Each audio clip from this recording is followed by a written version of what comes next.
আজকে আমি বানাবো বাঁধাকপি দিয়ে মাছের ঝোল, যেখানে আমি জিরে ফোড়ন দিচ্ছি। আর রুই মাছের গাদা পিস নিয়েছি, আমি ভেজে তুলে নিয়েছি, আপনাদেরকে দেখানো হয়নি। জিরে ফোড়ন দিলাম আমি। এবারে টমেটো দেব, জিরেটা ভালো করে ভাজা হয়ে গেল। এবারে টমেটো দিয়ে দিচ্ছি আমি।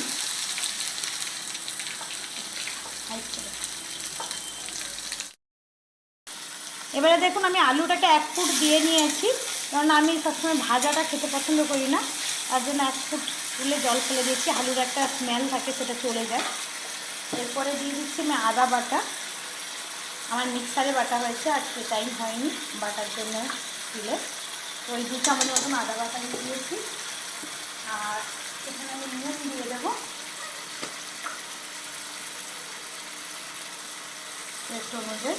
আর বাঁধাকপিটাকেও 1 ফুট দিয়ে আমি জলটা ফেলে দিয়েছি, বড় বড় করে দেখাচ্ছি। আমি স্কোয়ার স্কোয়ার করে কেটে দিয়েছি। এই যে দেখুন, বড় বড় করে কেটেছি, যেভাবে এরকম বড় বড় করে কাটিয়ে নেবে।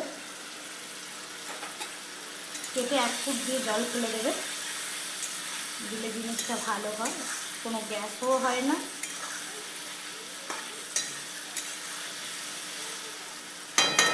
এবারে এখানে আমি ধনে, জিরে, লঙ্কা গুঁড়ো আর হলুদ জল ডিলের সঙ্গে মিক্স করে রেখেছিলাম, ওটা আমি দিয়ে দিলাম। দিয়ে এবারে মশলাটাকে কষাবো।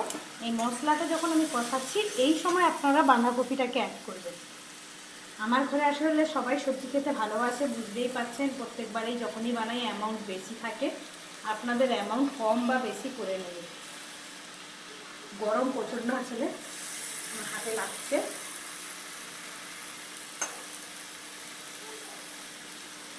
খেতে খুবই টেস্টি হয়, একটু অন্যরকম লাগে।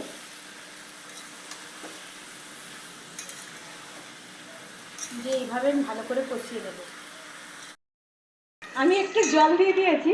আমার ভদ্রলোককে একটু ফোন করতে ডাকতে ডাকতে শুকিয়ে যাচ্ছে ব্যাপার, উনি উঠে আসতেন না। তো এখন আমি দিয়ে দিচ্ছি চিনি। তাই কষানোর লাস্ট পয়েন্টটা দেখানো গেল না।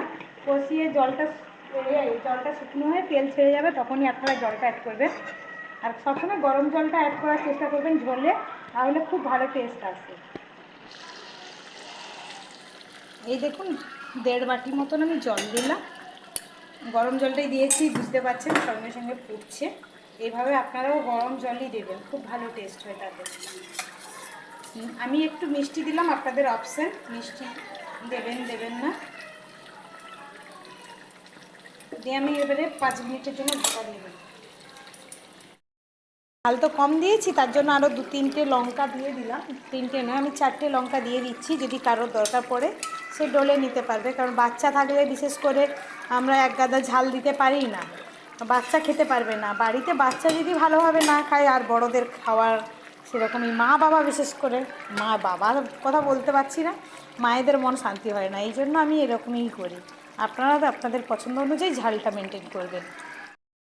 আমার ঝোল রেডি। এখানে শুধু সামান্য আমি একটু গরম মশলা দিচ্ছি, সামান্য। আপনাদের অপশন, এটা দিতে পারেন, না দিতেও পারেন। আর বন্ধ করে দিলাম। এটা কিন্তু খুবই হালকা হয়, খেতে খুবই ভালো হয়। আপনারা বাড়িতে ট্রাই করুন সবাই। দেখছেন বাঁধাকপিগুলো গোটা গোটাই রয়েছে, যেহেতু আমি বড় বড় করে কেটেছি, সেই কারণে। আমার ছেলে কন্টিনিউ দৌড়ে যাচ্ছে। আমার ছোটো ছেলে হচ্ছে হাত পা চলে কন্টিনিউ, নিজের মতন খেলতেই থাকে, ও দৌড়ে যাচ্ছে। এখন আমি তেলটা একটু, বাচ্চারা সবাই খাই আমরা বাড়িতে, মানে এটা শুধু রেসিপির জন্যই করি না, বাড়িতে খাওয়ার জন্যও করে নিই একসঙ্গে। তো আমি ওই জন্য অয়েলটা কম দিচ্ছি। আপনারা চাইলে বেশি বা কম, যেটা আপনাদের পছন্দ সেটা দিতে পারেন। তেল যদি ভাসা পছন্দ করেন, একটু তেলের অ্যামাউন্টটা বাড়াবেন।